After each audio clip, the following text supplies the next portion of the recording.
This podcast is for educational and entertainment purposes only. Nothing stated on it, either by its hosts or any guests, is to be construed as psychological, medical, or legal advice.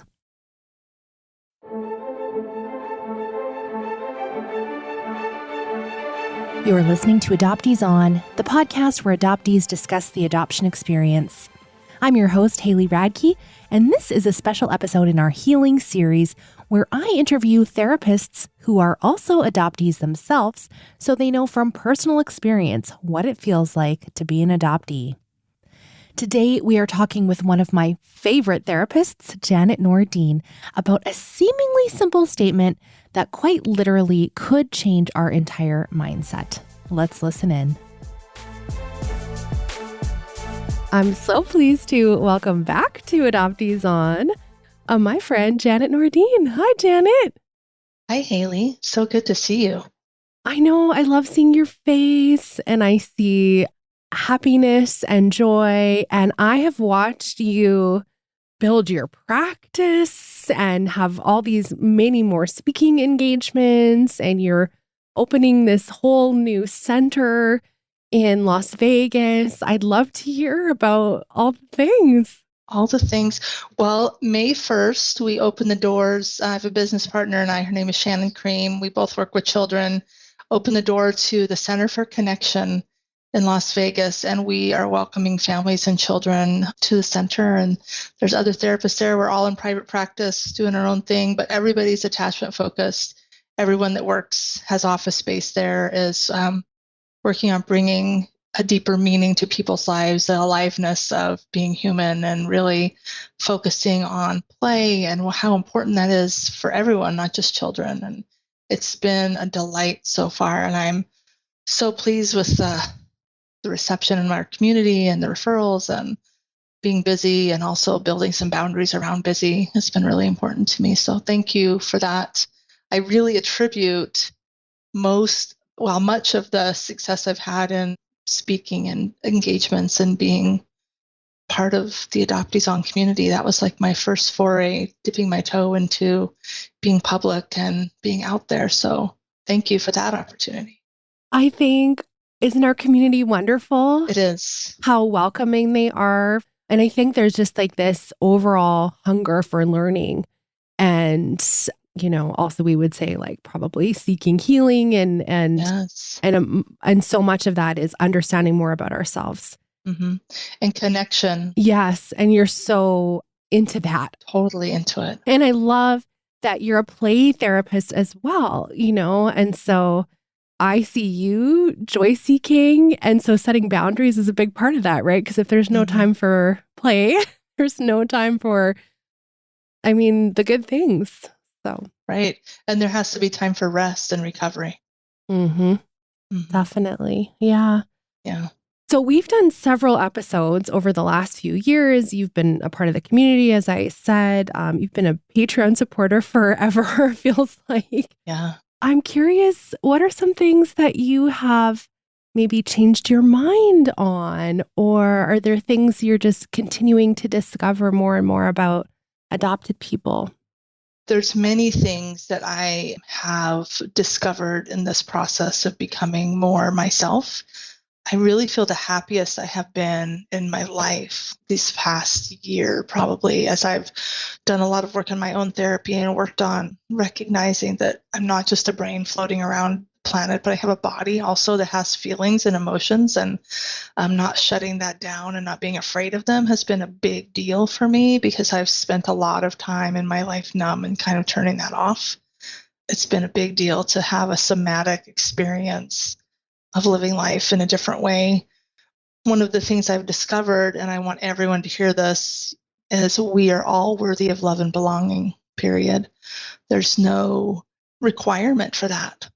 There seems to be a narrative for some adoptees in the community, and that because we're adopted, there's something flawed about us. There was something unwanted about us. And that's not about us. It's about the story that was given to us when we're born. The story is important, but it doesn't define us. My story is I was born to a woman that already had children. that had so much trauma in her life already. Of course, she couldn't keep me.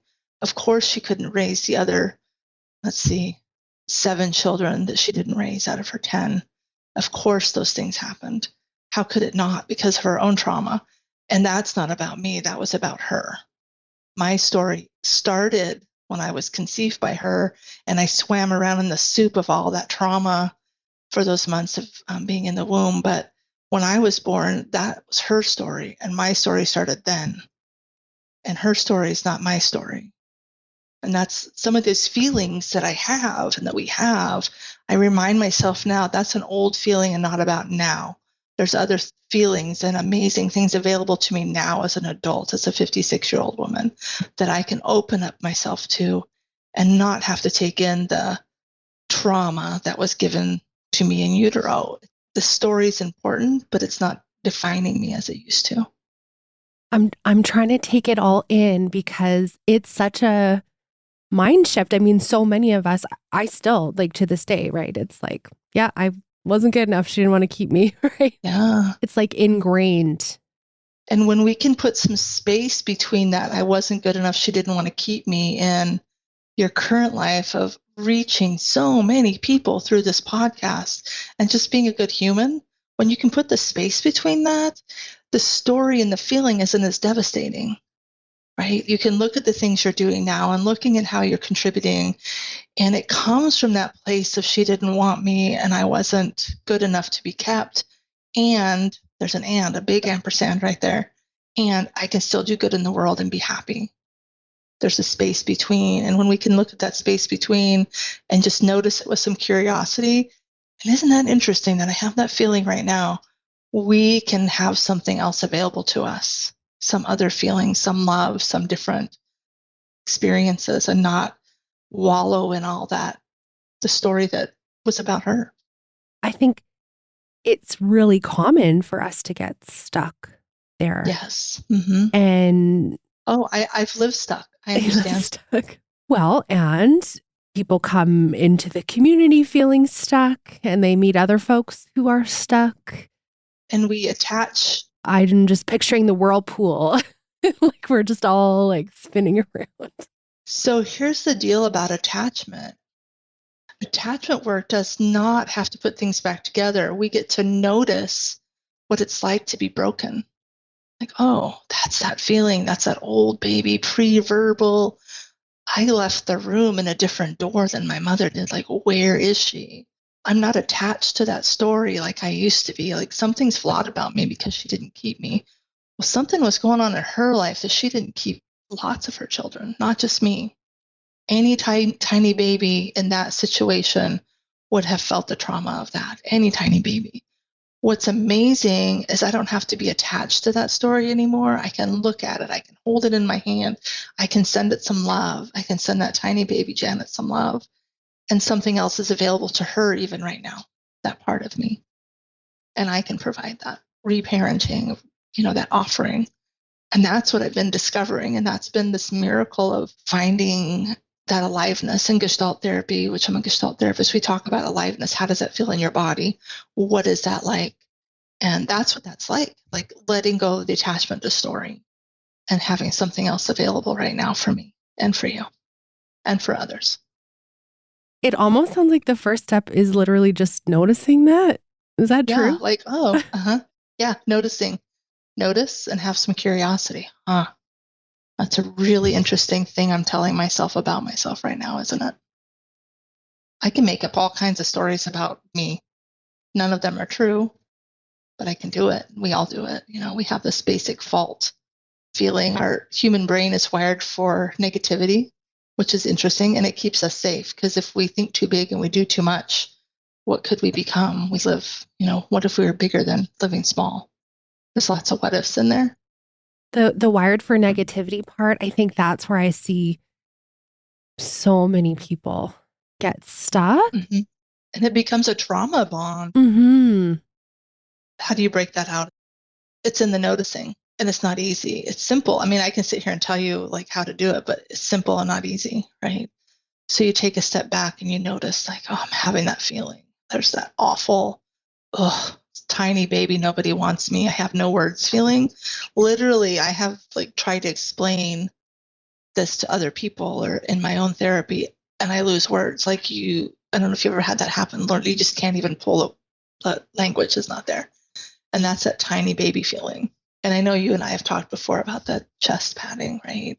Yes. Yeah. When I can go there and I can allow some of that, the words come back and I'm not stuck in that trauma of the tiny baby self. So I notice it's happening. And that's where the somatic work has come in. Like, oh, I have this feeling in my body. What is that? Get curious about it. Oh, it's that feeling of like wanting to push everyone away. Like I call it everybody out of the pool when I can. Too peoply. Life is too peoply. They're going to see me. They're going to see I'm a fraud. They're going to see that I don't know anything that I'm talking about because I wasn't wanted at birth. I mean, I get this whole narrative. But when I can notice that and feel it in my body, there's something else I can do with it and remind myself that's the story. That's my story, but I'm not attached to the story. It doesn't define me. I can notice I'm broken and it's okay. Because every time you do that, you're adding space between you and it. Oh, yes. That's exactly right. Like my hands are pushed together right now, viewers, so you can't see that. But I'm adding space every time I do that, and the space gets bigger and bigger from the story. You're absolutely right.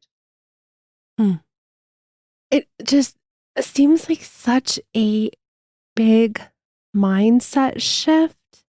Huge. Huge. And I can see how that would be so empowering, and we would love to be there.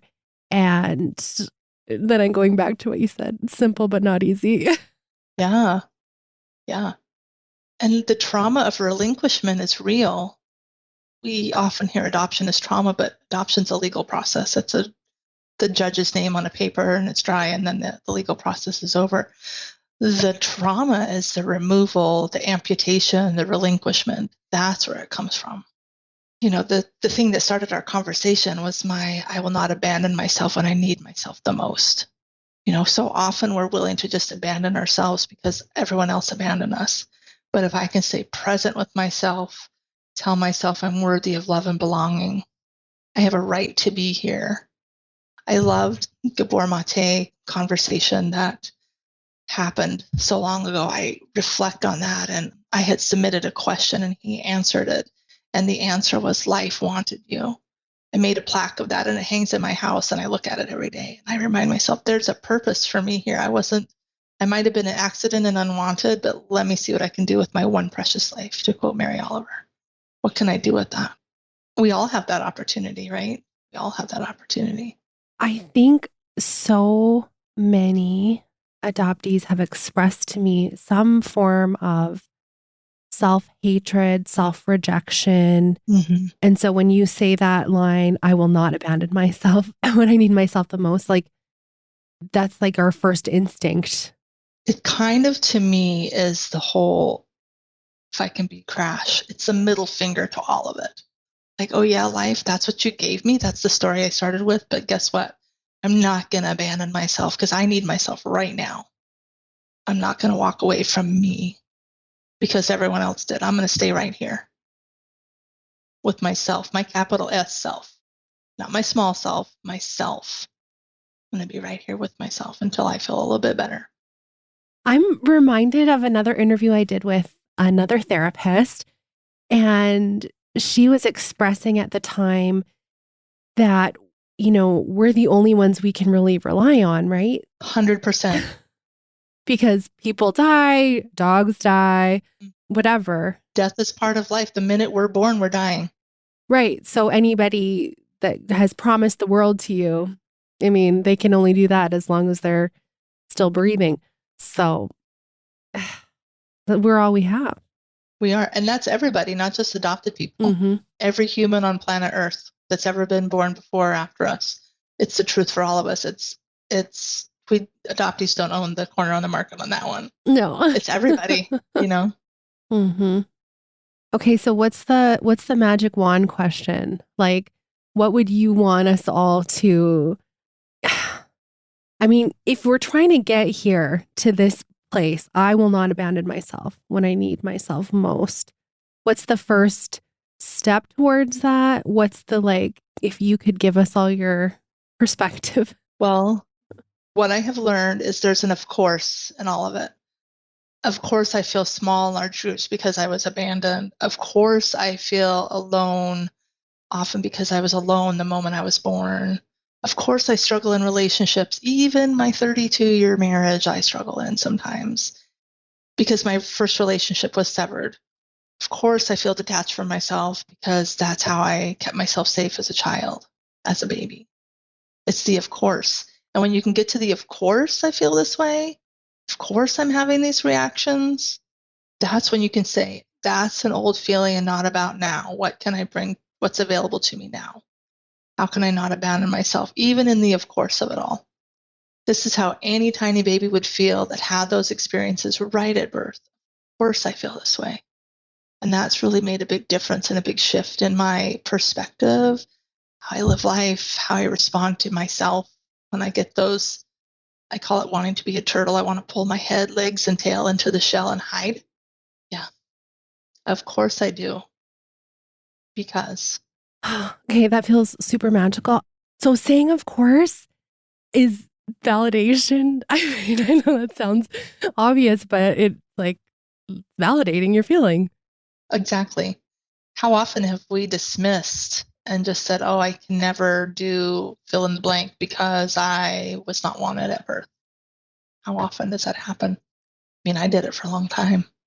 And then I came into reunion and my head exploded, and then I had to like regroup and rebuild and figure it all out again. I mean, this really feels like reparenting ourselves.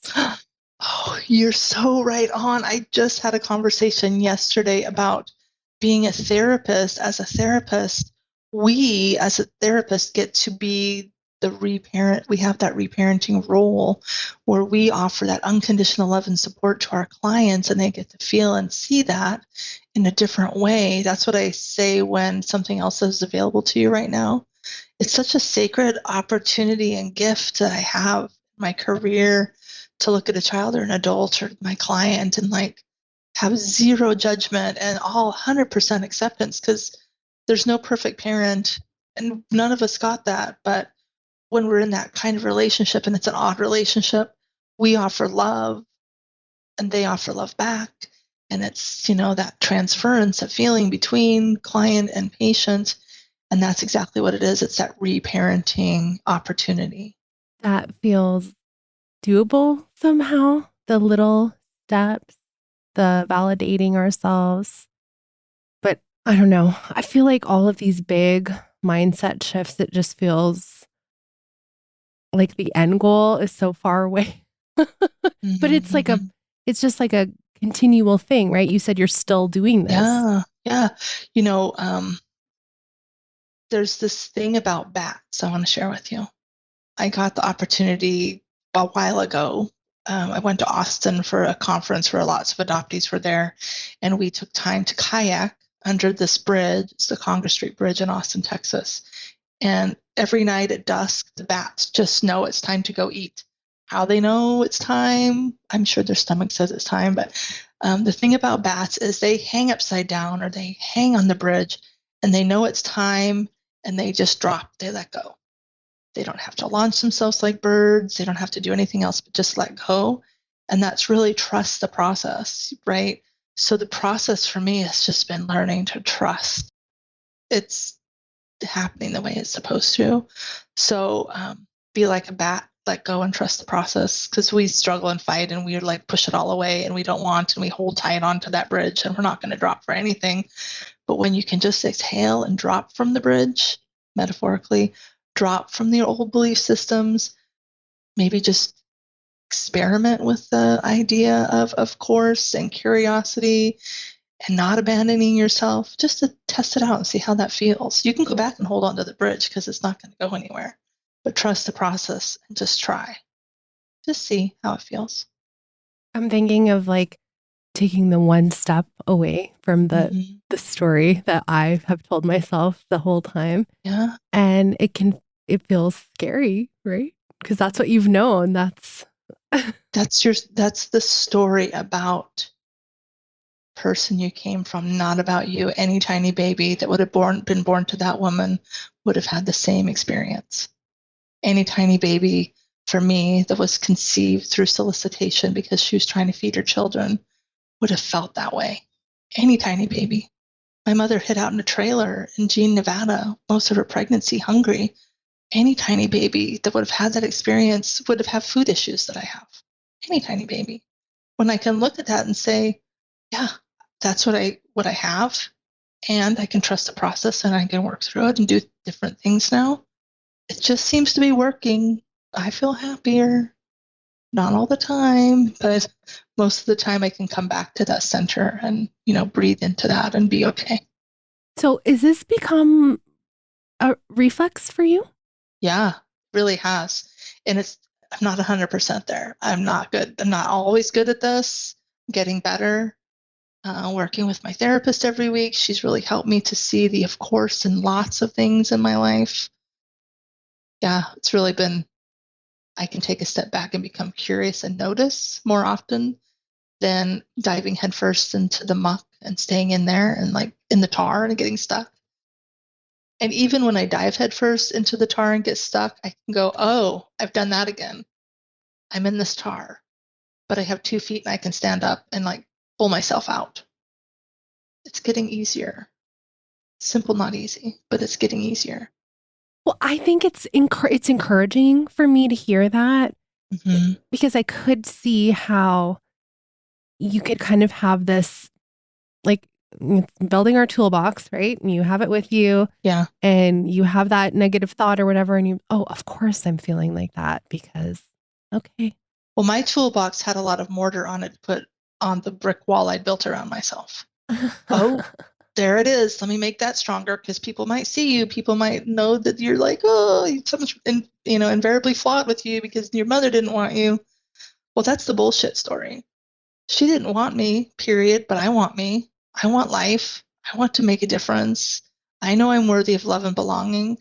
And I've said that to people, and sometimes it's been like, well, that seems egotistical. And my therapist shared this quote with me, and I love this. I have a right to feel good about myself without feeling swollen-headed, selfish, grandiose, or narcissistic. We all have a right to feel good about ourselves and who we are and who we can become. It's not about ego. It's not about any of that. Just loving yourself. Again, so many of us struggle with self-hatred that seems radical. It's radical. Which is so radical. Sad. Yes. Yes. It's that Tara Brach radical acceptance, right? EPT talk, radical acceptance of self. Crazy talk. Beautiful talk too. We're really wilding out here. I will not abandon myself when I need myself most. Can I share one other thing with you? Yes. One other phrase that I say to myself when I start to feel like I'm going there is, I'm not bad and I haven't done anything wrong. Say that one out loud. See how that feels in your body. I'm not bad and I haven't done anything wrong. I'm writing it down. Good. Yeah. I haven't done anything wrong. Yeah. That's a really interesting one too, isn't it? Because it is. We have talked before, I think, about the difference between guilt and shame. And I think a lot of us walk around with this, like, we did something wrong. Gray cloud of shame above our head. Yes. Yep. I am the wrong thing. I have done something, the combo. Yeah. Just my conception was wrong. I mean, we were learning so much nowadays because of amazing science about epigenetics. And it's the science of nature versus nurture. And here we are, like I said, swimming in the muck of all of whatever's going on with our biological mother. And we're picking up all that. And we're breathing in the amniotic fluid of shame. And all of that stuff is happening. And then we're born with it. And then we somehow stay in it. But when we can get to the I'm not bad and I've done nothing wrong, any tiny baby would have felt like that was in that womb of that person. It's an old story, old feeling, not about now. That story is a story. I don't have to be attached to the story. The story is the truth, but I don't have to be attached to it. Things can shift and change. There's so much hope in this, I think. There's hope in awareness. When we're aware of everything that's happening, we don't have to live small in it anymore. We can rise out of it. Mm. I love that. Is there anything else that you think is important for us to know? Yes, there is a new song. I am totally into Lizzo these days. I don't know if you know who Lizzo is. Bless Lizzo. Love Lizzo. God bless Lizzo. She was on Saturday Night Live hosting a few weeks ago, and she sang the new song from her up-and-coming album. It's called Special. And I just want to read you one of the lyrics because it's so important. And this is my recommended resource. Go to YouTube, look up SNL Lizzo hosting Special. In case nobody told you today you're special. In case nobody made you believe you're special. Well, I'll always tell you the same, you're special. I'm so glad that you're still here with us, broken, but damn, you're still perfect. Isn't that beautiful? Yes. What a wonderful message to put out into the world. Mm-hmm. I love that.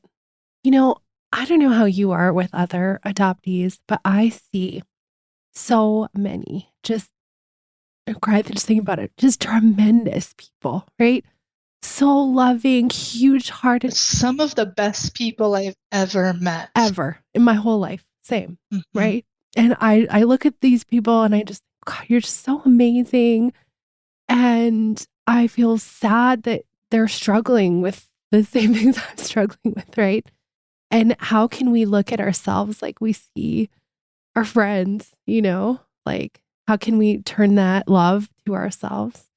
It's so easy to give it to someone else, but not to ourselves, right? So easy. Mm-hmm. And we other ourselves even in our othering of others. Yeah. Thank you for the encouragement. You're very welcome. I'm always here for a pep talk. Yeah. This was so wonderful. And I love that you have a bat tattoo. I'll always think of your bridge story. Yeah. Well, I love my new bat tattoo. His name is Marshall, and he just lives on my arm. And Marshall's fearless, ready to drop. Super fearless. Marshall is named after someone I know that was doing the training in Austin, and one of the most tremendous people I've ever met. Marshall is an adoptive parent, and we're in this training recently, and another person in the room asked, it was an attachment training, and asked Marshall, well, what about adopted children? And Marshall knows me and my story, and in the play therapy community, I'm always bringing up, things about adoption. And he looked at me and he said, and this was so validating, he says, we need to elevate the adoptee voice. And it was like I was in church and I wanted to praise, and he said his piece. And then he said, is there anything you want to add to that? In a room full of therapists, I got to add my piece and my story. And then I got the bat tattoo and named it Marshall. So trust the process. That's the story. Oh, that's so good. I'm so glad that we have been able to become friends. And I know we just had our 4-year friendiversary. In-person friendiversary. Yes. And I just think, with your new center and all the expansion and teaching and speaking up for adoptees that you're doing, is that you're just making such a huge impact, especially for those littles that you're helping. And, hopefully they'll come into adulthood already loving themselves and not struggling with some of the same things that we've been struggling with. Yeah, that's my hope as well. If I can give that love and belonging and acceptance to another person, my time here has been well used. Absolutely. Where can we connect with you online? My website, experiencecourage.com. It's also my Instagram, Facebook, all those things, but pretty accessible. You Google my name and you can find me. You're Janet famous now. Sorta. That's not about ego or being swollen-head. It's just about living life, right? That's right. Mm-hmm. Well, and I will make sure to link to all those things in the show notes for people. Mm-hmm. So thank you. I feel so thankful for Janet's wisdom in my life, and I love that she has both the profound thoughts like the one we talked all about today, and that because she's a play therapist as well, that she weaves these aspects of seeking out joy and playfulness for us. And if you have listened to any of her past healing series episodes, you'll see how important that discovery is for us as well. And I love that. I look for play in my life, places to be silly, either on my own or with my kids, or places to just delight in a simple something, like, for example, bike rides on my own after dropping the kids off in school. Because of Janet, I always think, oh yes, I have to add a little extra play into my day. And I just really value her contribution to the community. And I encourage you to follow her and see where else she is teaching. She has launched a brand new center. We talked a little bit about that in Las Vegas, Nevada. And she's just doing really, really some amazing things in the world. So thank you, Janet. Janet also has been a long time Patreon supporter of the podcast. And she has faithfully supported the show and cheerleaded me as I've built our community. And so I just really appreciate that about her and all of my monthly supporters. I literally couldn't do the show without you. So if Adoptees On has made some impact in your life, I would love it if you would join. Go to adopteeson.com/community to find out all the benefits of supporting the show monthly. We would love to get to know you that way. Thank you so much for listening. Let's talk again next Friday.